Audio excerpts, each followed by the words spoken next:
Ces personnalités, connues pour leur rôle majeur dans la scène politique gabonaise, ont exprimé des réserves sur les orientations et la gestion de la transition actuelle, mettant en question l'efficacité et la transparence des réformes entreprises depuis le changement de régime. Face à ces accusations, Geoffroy Fumbola a tenu à rappeler le contexte délicat de la transition. Si les militaires n'avaient pas opéré le coup de libération, des personnes comme nous, on ne serait plus de ce monde.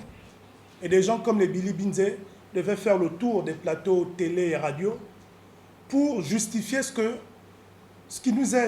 qui serait arrivé à nos personnes du fait d'avoir contesté cette élection.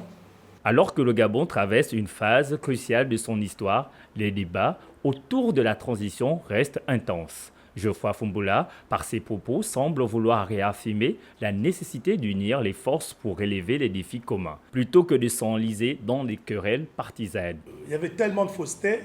Les propos du porte-parole de nos 4 compatriotes, notamment M. Ali Akbar Onanga, faisaient un certain nombre d'analyses sur la transition au Gabon, tout en remettant en cause le caractère légal de cette transition. Je tiens ici à rappeler le contexte dans lequel la transition a été mise en place et les principaux acteurs qui ont été consultés, notamment par le médiateur de l'Union africaine en la personne du président Archange Touadéra.